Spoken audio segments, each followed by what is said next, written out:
Let's start the chapter 5 in geography. The chapter name is minerals and power resources. Our first topic is mineral. First of all we will see what is the minerals. तो minerals usually naturally तरीके से हमें अर्थ के crust पे मिलते हैं. About 2800 minerals हमने find out किए हुए हैं, आइडेंटिफाइड किए हुए हैं. कुछ मिनरल्स हमें ईजीली मिल जाते हैं, लेकिन कुछ मिनरल्स हमें बहुत ही एक्सपेंसिव पड़ते हैं, जो कि हमें बहुत मुश्किल से मिलते हैं. देखिए, मिनरल्स को 2 पार्ट्स में डिवाइड किया गया है, मेटालिक और नॉन मेटालिक. मेटालिक में भी फॉरस और नॉन फॉरस हैं. फिर इसका एक्सट्रैक्शन किस तरीके से करते हैं हम, माइनिंग, ड्रिलिंग, क्वेरिंग. इसमें भी ओपन कास्ट माइनिंग होती है, शेफ्ट माइनिंग होती है. अब मेटालिक मिनरल्स वो होते हैं जिन्हें हम मेल्ट करने के बाद न्यू दोबारा से बना सकते हैं, लेकिन जो नॉन मेटालिक मिनरल्स हैं इन्हें मेल्ट करने के बाद हम दोबारा से नया नहीं बना सकते. मेटालिक मिनरल जो है इग्नियस रॉक से डिराइव्ड होते हैं, जबकि नॉन मेटालिक सेडिमेंट्री रॉक से डिराइव्ड होते हैं. मेटालिक का एग्जांपल है iron, bauxite, tin, manganese, lead, silver, copper, gold, zinc etcetera. And the example of non metallic minerals are mica, uranium, potash, phosphate, salt, clay, marbles, limestone etcetera. Then extraction of minerals किस तरीके से, देखिए extraction क्या होता है. First of all extraction minerals को हमें अर्थ के अंदर से निकालने का जो प्रोसेस होता है उसे हम एक्सट्रैक्शंस कहते हैं. The process of extracting mineral resource from under the earth surface called a mining. Then 2 types की होगी, जैसे कि अभी हमने डायग्राम में देखा था open cast mining and shaft mining. Open cast mining जो होती है वो डिगिंग के थ्रू होती है, लेकिन जो शाफ्ट माइनिंग होती है वो डीप बोर्स के थ्रू की जाती है. अब ड्रिलिंग और क्वेरिंग क्या होती है, जो इसके 2 पार्ट्स हैं. डीप वेल और बोर्ड एक्सट्रैक्ट माइनिंग, जैसे कि पेट्रोल है, नेचुरल गैस है, उसके लिए हम ड्रिलिंग का यूज़ करते हैं. और क्वेरिंग के लिए हम जो अर्थ का सरफेस होता है उसमें इजीली सिंपली ज़्यादा हमें बिलो नहीं जाना पड़ता. सरफेस पे हमें लेयर्स पे थोड़ी सी रॉक तोड़ने के बाद, डिगिंग करने के बाद मिनरल्स मिल जाते हैं. अब माइनिंग के स्टेजेस हैं प्रोस्पेक्टिंग, एक्सप्लोरेशन एंड एक्सप्लॉयटेशंस. अब वर्ल्ड में डिस्ट्रीब्यूट किए गए मिनरल्स, देखिए हमारे 7 कॉन्टिनेंट है. कॉन्टिनेंट के अकॉर्डिंग अगर हम देखें, एशिया में China, Indonesia, Malaysia world leading producer हैं कॉन्टिनेंट्स की. और टीन की प्रोड्यूसर्स हैं ये. इसमें एंटीमो एंड द टंगस्टेन हाईएस्ट है चाइना में. आयरन और फाउंड की जाती है इंडिया और चाइना में. इसके अलावा एशिया में manganese, nickel, copper, zinc, bauxite और अदर मिनरल्स फाउंड आउट होते हैं. Then next continent is Africa largest producer है गोल्ड और डायमंड का. इसके अलावा यहाँ पे क्रोनियम, यूरेनियम और भी पेट्रोल फाउंड होता है नाइजीरिया में. Angola and Libya. Next is Australia largest producer है बॉक्साइट का. इसके अलावा gold, diamond, tin and nickels, iron और कॉपर, लीड, मैग्नीज, जिंक ये भी फाउंड किए जाते हैं. यूरोप रिचेस्ट डिपॉजिट है आयरन का. रशिया में Ukraine, Sweden and France. Then North America को 3 जोन में किया गया है डिवाइड.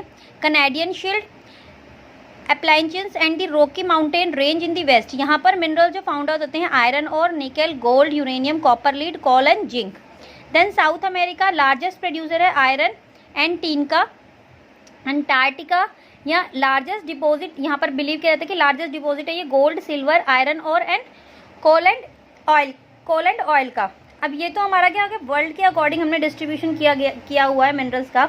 लेकिन अब नेक्स्ट क्या है हमारा डिस्ट्रीब्यूशन मिनरल्स इन इंडिया. हम सिर्फ इंडिया में देखेंगे, जैसे कि आयरन और है. आयरन और कहाँ पे है, ये छत्तीसगढ़, मध्य प्रदेश, कर्नाटका, झारखंड, उड़ीसा एंड गोवा, महाराष्ट्र में है. देखिए मैप में भी ये अच्छे तरीके से बताया गया, लोकेट किया गया है. उसके बाद कॉपर है. कॉपर इंडिया में कर्नाटका, राजस्थान, झारखंड, मध्य प्रदेश, तेलंगाना, आंध्र प्रदेश. मैग्नीज जो है 20% वर्ल्ड का मैग्नीज और जो है वो प्रोड्यूस होती है इंडिया में. छत्तीसगढ़, उड़ीसा, महाराष्ट्र, कर्नाटका, तेलंगाना और आंध्र प्रदेश एंड मध्य प्रदेश. बॉक्साइट जो है वो इंडिया का वास्ट रिजर्व्ड है. ये मध्य प्रदेश, उड़ीसा, झारखंड, बिहार, गुजरात, तेलंगाना और आंध्र प्रदेश में मिलता है. गोवा जो कि कॉलर माइन है कर्नाटका, बहुत फेमस है, बहुत ज़्यादा रिच डिपॉजिट है यहाँ पर, गोल्ड की माइंस हैं. देन मिका मीका फाउंड होता है सेडिमेंट्री रॉक में। ये 6% वर्ल्ड की मीका की जो प्रोडक्शन है वो इंडिया में है। इसका जो डिपॉजिट फाउंड किया गया है वो नॉर्थ है, जिसमें छोटा Nagpur, plateau, Koderma Gaya and Hazaribagh belt in Jharkhand. Then salt obtain होता है सी, लेक और रॉक से। लाइमस्टोन डिस्ट्रीब्यूट किया गया है throughout the country. Limestone इजेंटल मिलता है, मेजर जो इसके पार्ट्स हैं वो है तमिलनाडु, गुजरात, राजस्थान, मध्य प्रदेश और छत्तीसगढ़। अब हम इन्हें मिनरल्स को कंजर्व करके कैसे रखना है, देखिए रिसाइकिल और यूजिंग सब्सटीट्यूट के थ्रू हम इसे कंजर्व करके रख सकते हैं। देखिए minerals are non renewable resources. ये नॉन रिन्यूएबल रिसोर्सेज होते हैं। इन्हें कुछ कंट्री ने डेवलप किया है, जैसे कि 60% वर्ल्ड की जो पॉपुलेशन है वो इंक्रीज़ कर सकती है अलार्मिंग द रेट। किस तरीके से हम इसे कंजर्व कर सकते हैं या इंक्रीज़ कर सकते हैं, हम 3R का फॉर्मूला यूज़ करके, रिड्यूस, रिफ्यूज़ एंड रीयूज़ के थ्रू। तो रिसाइकिल क्या है, जब ये वेस्ट मटेरियल कलेक्ट करके हम इसे रिसाइकिल कर सकते हैं, देन इसका अगेन यूज़ कर सकते हैं। मोस्ट ऑफ जो मेटालिक मिनरल्स होते हैं वो waste water, aluminium, gold, silver, ये दोबारा से रीयूज़ किए जा सकते हैं। रिसाइकल्ड और रीयूज़ ईजिली होते हैं। देन यूजिंग सब्सटीट्यूट्स, इसमें बोथ होते हैं, natural and synthetic, can be use to save efficiently resources. हम इसे ईजिली सेफली सेव कर सकते हैं और रिप्लेस कर सकते हैं मेटालिक आइटम्स में विथ प्लास्टिक, में भी cause environment pollution. Then power and energy resources है। पावर और एनर्जी रिसोर्सेज होते हैं वो इंपॉर्टेंट होते हैं, लाइफ का इंपॉर्टेंट पार्ट होते हैं। Industry, transport, communication, agriculture and fields related power ये कैरी आउट करते हैं। पूरा वर्ल्ड जो है इन पावर्स का यूज़ नहीं कर सकता। The whole world will stop if there is no power. अगर ये पावर नहीं होगी तो जो वर्ल्ड है वो रुक जाएगा। 19% जो वर्ल्ड की एनर्जी सप्लाई होती है वो फॉसिल फ्यूल्स के थ्रू होती है, जिससे कि एक बैलेंस बना रहता है रीन्यूएबल रिसोर्सेज का। ये राइज पॉपुलेशन, जो पॉपुलेशन बढ़ रही है, इंडस्ट्रियलाइजेशन बढ़ रही है और जो लिविंग स्टैंडर्ड बढ़ रहा है उसे ये कंज्यूम करती है एनर्जी रिसोर्सेज। अब एनर्जी रिसोर्सेज के टाइप्स देखिए। कन्वेंशनल रिसोर्स, ये रिसोर्स यूज़ की जाती हैं लॉन्ग टाइम के लिए, जैसे कि fossil fuel like coal, petroleum, natural gas, ये मेन कन्वेंशनल एनर्जी रिसोर्सेज हैं। फॉसिल फ्यूल्स क्या होते हैं, बचे हुए प्लांट्स और एनिमल्स जो कि ब्यूरेड हो जाते हैं मिलियंस ऑफ ईयर का, ये कन्वर्ट होते हैं फ्यूसल फ्यूल में बहुत ज़्यादा हीट के और प्रेशर्स के थ्रू। देन मिलियन ऑफ ईयर्स के बाद ये फॉसिल फ्यूल्स में कन्वर्ट हो जाते हैं, जैसे कि कोल, पेट्रोलियम और natural gas. Next is coal other fossil fuel है, इसे ब्लैक ब्राउन कोल भी बोलते हैं। ये यूज़ होता है फ्यूल के लिए और ये फाउंड आउट होता है सेडिमेंट्री रॉक में। इसका यूज़ कुकिंग, इलेक्ट्रिसिटी प्रोड्यूस करने के लिए भी किया जाता है। इंडस्ट्रीज़ में भी इसका यूज़ किया जाता है। अब है लिग्नाइट, ये brown to black colour, in black colour में होता है, वुडी कोल की तरह होता है। इसे हम इजीली माइंड कर सकते हैं। इस हाई मॉइस्चर के और लेस कार्बन कंटेन इसके अंदर फाइंड आउट होता है। ये इसका कारण क्या है, more than pollution than other, जो दूसरे कोल होते हैं उसके ज़्यादा इसमें ज़्यादा पॉल्यूशन ये क्रिएट करता है। इलेक्ट्रिसिटी जनरेट भी कर सकते हैं, जैसे कि नेवलिन, तमिलनाडु इन इंडिया इसका यूज़ किया जाता है। बिटुमिनियस, इसे हम इंडस्ट्री कोल या ब्राउन कोल कहते हैं। एंथेरिट्स, ये हार्ड, शाइनी और हाईएस्ट परसेंटेज इसमें कार्बन कंटेन की होती है। चाइना में 46% जो है वो वर्ल्ड का कोल रिजर्व है, जैसे कि यूएस उसकी अदर यूएसए में 25% और बाकी कंट्रीज़ में लार्जेस्ट डिपॉजिट है कोल का, जैसे कि Saudi Arabia, Russia, China, Australia, Indonesia, India and other countries. Then petroleum, first हमारा कोल है। देन पेट्रोलियम मिक्सचर होता है इनफेलेबल हाइड्रोकार्बन का, जो कि लिक्विड फॉर्म में हमें फाउंड आउट होता है। Like petroleum like coal is found between the layer of sedimentary rock, ये कोल की तरह सेडिमेंट्री रॉक के बीच में हमें फाउंड आउट किया जाता, हम इसे करते हैं और ये ड्रिलिंग के थ्रू ऑब्टेन किया जाता है। पेट्रोल, क्रोसिन, इसके जो मेजर ऑयल प्रोड्यूसिंग कंट्रीज़ हैं वो है Russia, south Africa, Arabia, Iran, Iraq, USA, China, Canada और 11 कंट्रियाँ और भी हैं जो पेट्रोलियम एक्सपोर्ट करती हैं। देन नेचुरल गैस भी पेट्रोलियम डिपॉजिट की है, इसे भी इंडिपेंडेंटली सेडिमेंट्री रॉक फॉर्मेशन के टाइम मिलती है और ये रिलीज होती है from the petroleum well when oil is drilled out. जब हम ऑयल निकालते हैं ड्रिल के थ्रू तो वहाँ से क्या होती है, ये जो नेचुरल गैस है ये रिलीज होती है। Then as mentioned earlier, natural gas occur in association with petroleum. The OPEC are main producer in natural gas of the world's 42%। अब इंडिया में दोनों गवर्नमेंट और प्राइवेट कंपनीज इन्वॉल्व है नेचुरल गैस में, oil and natural gas corporation limited में। Then thermal power electricity produce करने की काम आती है, produce in power plants by rotating turbines with the help of steam producer burning the fossil fuel like coal, petroleum and natural gas. Then hydro electricity water के through, जब water fall होता है, water falling force के through हम hydro power बनाते हैं, electricity generate करते हैं। इसका यूज़ किया जाता है इरिगेशन में एंड अदर एनवायरमेंटल वर्क में। Then non conventional resources of energy, जो नॉन कन्वेंशनल रिसोर्सेज होते हैं एनर्जीज के, वो नेचुरली रिप्लेनिश्ड होते हैं, जैसे कि sunlight, wind, tide, geothermal heat and biomes. देखिए जियोथर्मिकल एनर्जी जो है, ये सोलर पावर कुकर का इसमें एक डायग्राम बना हुआ है। सन हीट के थ्रू हमें ये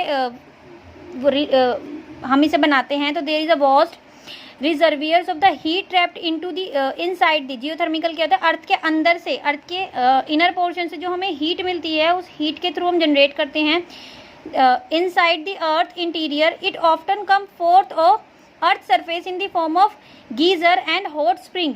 गीजर और हॉट स्प्रिंग के through Puga valley in the Ladakh, Kashmir, Manikarnika near in Manali and Himachal Pradesh, यहाँ पे जनरेट की जाती है जियोथर्मिकल एनर्जी जो है। और भी अलग कंट्री हैं जैसे कि USA, Philippines, Indonesia, Mexico, Italy, New Zealand and etcetera.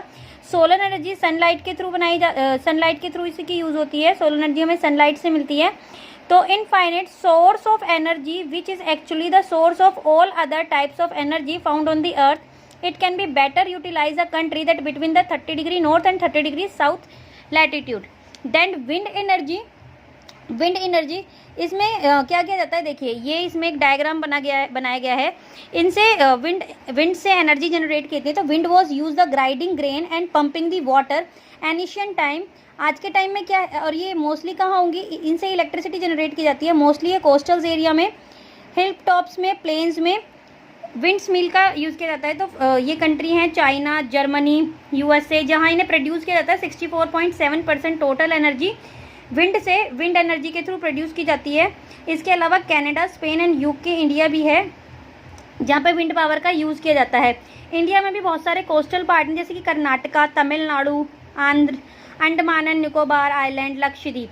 Then tidal energy, देखिए टाइड्स, जो हमारी टाइड्स होती हैं उसके थ्रू एनर्जी जनरेट होती है। The large source of energy can be harnessed by the building tidal dams across the waters. Tidal energy is being used extensive in the South Korea में, Canada में और France में।